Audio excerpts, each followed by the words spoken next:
Our next guests are our Town Administrator, Chris Clark, Heinz Prof from Natural Resources, and Board Chair, Michael McGaskill. We're going to start off with wastewater articles.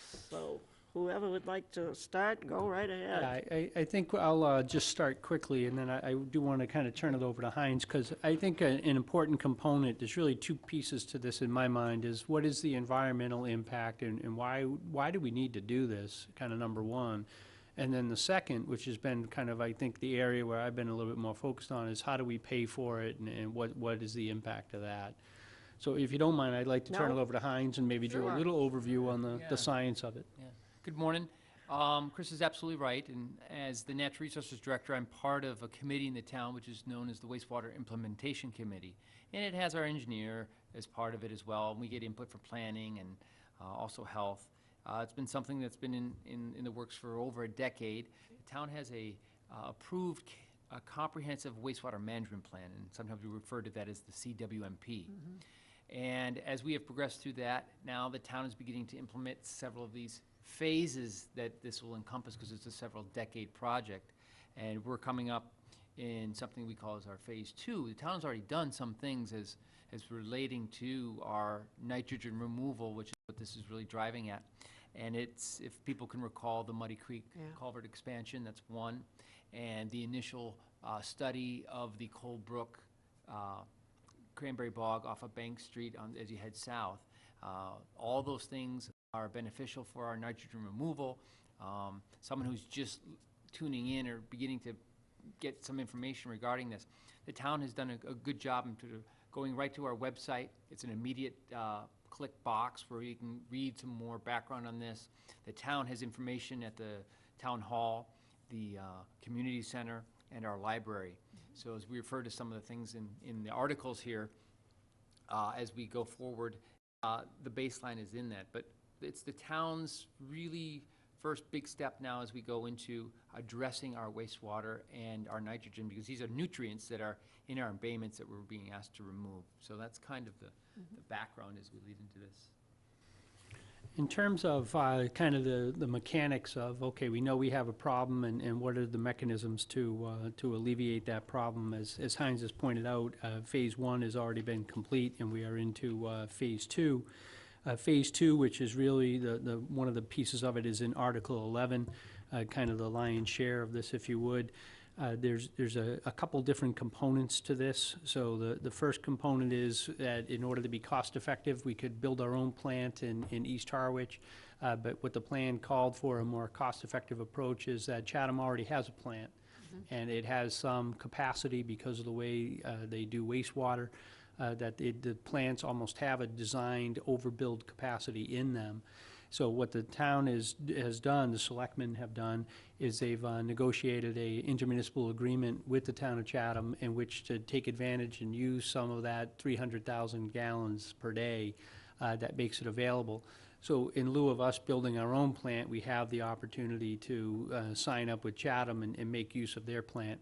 I think it's also important that when you get into the economies of scale, it's a very large facility. I think it's designed for up to about 1.9 million gallons per day. So we're just a fraction of that cost. So on operations, that will also save us money as we move forward. So in this Article 11, what it has is basically to authorize the IMA as well, and that IMA has a cost of $6,765,000, but that basically is our buy-in. One of the things that people will see in the IMA is it has a 25-year life. That's by statute. You can only do an intermunicipal agreement for up to 25 years. But there are design elements in that agreement that if we were to leave after 25 years, the town would get some of its money back in terms of our arrangement with Chatham. So the intent of the agreement is to go for a longer period of time. The other piece is that, okay, well, now we found a place to send the material to, but what are we going to send? And on the Pleasant Bay watershed, what we've done is to look at that area, and we will put together a piping system to collect material from individual homes and then send it to Chatham. In this Article 11, what it does is it calls for about $2 million, just over $2 million, to do the design. I think it's about 12 miles of pipe that will have to be designed in the homes. I think it's about 600 homes that we will look to connect. So that process of doing the design work would be included in this article as well. And then once you get it to the border, we also then need to do some design with Chatham to take it from the border and bring it to their plant. So Right. that would be done as a combined effort. We also plan on taking advantage of state revolving loan funds, and when you do things as two towns together, a regional effort, you get additional points, and certainly we're trying to get additional points, trying to get lesser amounts of interest costs for Yep. the town. So trying to take advantage as much as we can to make this as cost-effective as possible for people. And I know I'm kind of going here, but one of the things too that has come up recently is folks have said, okay, you have the financing plan, and when the construction is requested next year, how are you going to finance that, and what does the finance include? And the finance is going to be done as a debt exclusion, so that $9 million for this piece would be done as a debt exclusion. The one piece that we want to make sure that people are aware is that we're putting under this plan the pipes in the street and bringing those pipes from the street to the plant in Chatham. But the question has come up fairly recently, and the board is, I know, diligently looking at this element. Okay, homeowners in the town of Chatham took the approach of from the home to the pipe in the street, it's Right. on the homeowner to deal with that. And that was their approach. There's not many examples of this on Cape Cod, so there's really Chatham, a little bit of Barnstable, and a section of Falmouth. Yeah. So there's not a lot of track record. So the town took the approach that Chatham took and said an individual homeowner can get a home equity loan or a loan and have a private contractor to do that work, which is probably going to be one of the most efficient ways of doing it, because we have to pay prevailing wage, a certain obligations that a community has that a private resident doesn't. But we've heard that, people are concerned about that $5,000 to $7,000 cost, and we are looking at some options that I presented fairly recently to the board, that there may be an option for people to do betterments, which would extend that cost out over 20 years and limit the percentage to about 5%, or if we can borrow for less, then less, or do a loan program. So I think we've heard from folks that there is a concern about that, and we want to try to make sure that we address that concern. Those will be most relevant at next year's town meeting when the construction dollars come in. Designing this out and knowing what we're building is going to be key to how we finance and the next steps. Right. Great. Michael? Just to touch on the Heinz's comment, they've been working on this for over a decade. The Board of Selectmen has worked 2 years to create this intermunicipal agreement with Chatham. So this is something that's taken a tremendous amount of thought and time. We've been as transparent as we can. We've really, over the last year, brought this to every meeting we possibly can. We've created educational pieces that we're handing out now, as well as other filmed shows. One important piece of this, we don't really have an option. I think some people have mentioned to me that we have an option on this. Chris obtained a letter from DEP stating that we don't have an option. So this isn't some project that we're doing because we think we should do it. We need to do it. We need to protect the environment. We need to fix the problem that we created. And we need to do it really because they said so. So we've managed to come up with, Wastewater Implementation Committee, and our consultant came up with a 40-year plan, which calls for about $220 million. 40-year plans, from my understanding, were never heard of before our 40-year plan. That's right. They basically, 30-year was the cap, 20-year was the norm. If we don't do this and DEP steps in, it's conceivable that we'll divide that by 10 years instead of 40 years. Yeah. So it's an extremely important project, and my father, who I would think would watch me on TV every once in a while, said to me 2 weeks ago, "What's going on with this wastewater project?" Well, he happens to fall in the map. I mean, he's going to be directly affected Yeah. by it. That's great. And he, more and more people are paying attention to it at this point, and the conversation that Chris just had about, we Hookups. do care about the Yeah. hookups. We do care that this is going to cost the people money, so we are going to work diligently at having at least a statement for town meeting Well, I moved here in 2011, and shortly after that, I know I went to a program describing the filing process, or how, whatever, you know, what CM, I can't even say it. you know, GWMP. Yeah, why, can't I? Anyway, you know, just well-attended, and, you know, I just think this has been out front constantly. Yeah, by- they've all done a very, very good job, Yeah. and I think we're 1.5, 1.6 million invested in this so far, just with the Yeah. plan. Yeah, The Board of Selectmen also took, it was a difficult decision, but we decided to take the construction off of this year's Yeah. article in the amount of 22.5 million, yeah, because we didn't want to overwhelm the voters, and we do recognize that we're asking for a lot, and we want them to know that we wouldn't be asking if we didn't have to do it. right. Great. And I think people need to keep in mind, if they don't realize it already, that lawsuit is hanging out there still from Conservation Law Foundation. And if we don't do it, you Look up- know, on our own, we. Look up Boston Harbor. I mean, Yeah, That's really. Yeah, Oh, right. yep. Yeah, I think that's a great point, because, you know, people need to understand that, you know, we're on a path now that Conservation Law Foundation filed suit against EPA. They want it cleaned up. Right. You know, the one thing that was interesting to me at one of these presentations, Conservation Law Foundation said Boston Harbor was dirty, it needed to be cleaned up. And that cost billions of dollars, and they only had 10 years to clean it up. Now, here's the same group filing, you know, a complaint in court asking for Cape Cod to be cleaned up. And I think it's definitive that we need to clean it. The question is, are we gonna clean it in 10 years and have a MWRA version on Cape Cod? Or is DEP gonna be compelled to have individual homeowners clean Right. it up? And we have, you know, in the literature, that the estimate for the road that we're proposing is about 1,300 versus 4,500 for people. For me to replace my For you to replace your system. or Your a own on-site thing. cesspool.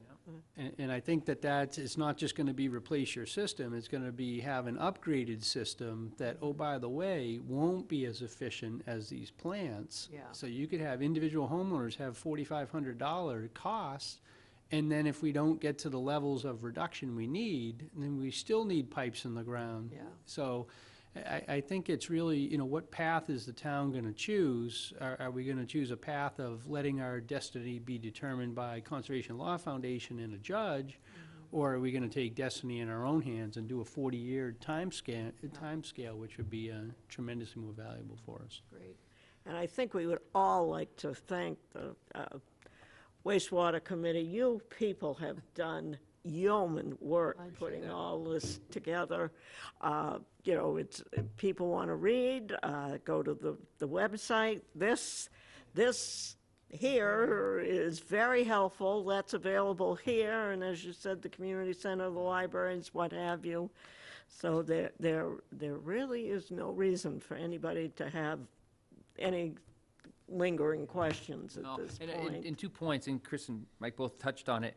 This kind of 40-year plan that is the wastewater management plan may not completely be done to its exact, crossing the Ts and dotting the Is. Over this time frame, any advancement in technology, the monitoring we're doing, Yeah. are we ahead of schedule? What are we showing based on the first steps that we're taking? The mandate initially was, what's the most cost-effective way to address the town? And if there's someone thinking that we're planning to sewer the whole town, that's a misnomer. Yeah. Even at its full build-out, Yeah. we're in the mid-40% range based upon what our models show. So the town, as it continues on, this adaptive management, cost-effective, you know, best management practices going forward, will certainly shape our future because of the time frame we're looking at. So we'll always try to do the best in terms of the town's perspective. Yeah, we're also one of 4 towns with an approved plan. I mean, that's pretty noteworthy. Yeah. You know, speaking of the kudos to the wastewater implementation Yes. committee and our consultant and our town administrator, we're being looked at favorably at this point because we're very active in getting this done. And have done things already. Yeah. I think 25 years ago, the town of Harwich embarked roughly on a wastewater program, I think around when Chatham did, and we could have probably gotten that close to free money at that point.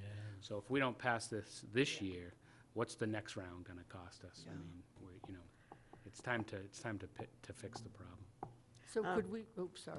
Just a quick question. I know there's been one meeting with Harwich and Dennis and Yarmouth. Any more scheduled, or where does that stand? Not scheduled yet, but we have an active dialogue. Yeah. We're talking about Yeah. there's about to be a change in the board, so we were gonna hold off to Yeah. appoint Oh, kind of yeah, a yeah. new wastewater negotiating committee Mm-hmm. and then after the elections. Yeah. So it's active. So maybe we could move on to Coldbrook as part of Sure. litigation. Part of Phase 2 has 3 components to it. We just talked about Article 11. Article 12 deals with another element, which is Cold Brook. As Heinz had alluded to, we've had 2 years of kind of studying what needs to be done at Cold Brook. What this article will do is allow us that, now that we know what the problem is, we have a process to go forward to how can we create natural attenuation of nitrogen. And what does that really mean? That just means if we change the way the environment is currently structured, we can remove nitrogen without the use of sewers. So it's a alternative method. Now, I'll let Heinz kind of get into that piece. This article specifically kind of deals, it's a $2 million, and what it's anticipated that it'd be about $200,000 for to look at the design concepts and then implement that, and then about $1.8 million to actually implement that into the system. But I think this is kind of alternative technology of using the environment, and I think Yeah. it'd be worthwhile to have Heinz just kind of explain what that means. Chris did a good job explaining the sense that a cranberry bog or marsh type environment will naturally remove some nitrogen. Studies have shown that the area that we have off of Cold Brook is removing, I don't know the exact number, it was around 30. But it could or should be able to remove even more than that, maybe an additional 15%. And when we start talking those type of numbers, that translates into a lot of dollars into offsetting sewering. The key component there is that it's currently owned by Harwich Conservation Trust. So we, the Wastewater Implementation Committee, Natural Resources, myself, have met with them over time, looking at what they're going to do to change that area. So with the consultant looking at water flow through there, whether it be a holding area or meandering a stream or redirecting it in such a way that we can get the most bang for the natural buck in that situation, because they're looking to make some changes. So if there's a change that we could suggest would work within the Cape Comprehensive Wastewater Management Plan, it's a win-win for both them and us as we go forward. So the initial studies have been done there, looking at water levels, ground levels, flow. There is room to take advantage of that as we go forward. It's good timing with the Conservation Trust as they're making their first steps to deal with that area. And it's part of our Saquatucket watershed. Right. Earlier, we kind of touched on that regional thing. You know, we have town boundaries, but watersheds do not. So we share watershed, the Herring River one with Dennis, but the Saquatucket one is within our own, but the first one that we mentioned, that Pleasant Bay, is shared with Chatham. So as regional opportunities show up, we take advantage of those, but in this case, this is entirely within the Harwich and the Saquatucket watershed by saying, what can we do within Cold Brook, cost-effective and offset sewering? So that's what that second article is about, Thank to you. pursue that. Sewer bylaw, did you want to discuss that, or? Yeah, I think, happy to do that. Just as a byproduct, that one of the things, when we signed the IMA with the town of Chatham, people need to understand that it's a water withdrawal permit or a water processing permit that the town of Chatham has through their facility, and that's a license or a permit that is issued through the Department of Environmental Protection.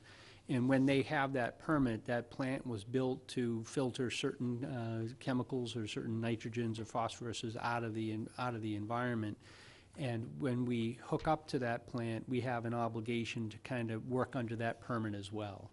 So in this case, the requirement is, because we're hooking into that plant, we need to have our rules and regulations be compliant with the same rules and regulations the town of Chatham uses, which is driven by what the plant was designed to take out of the system.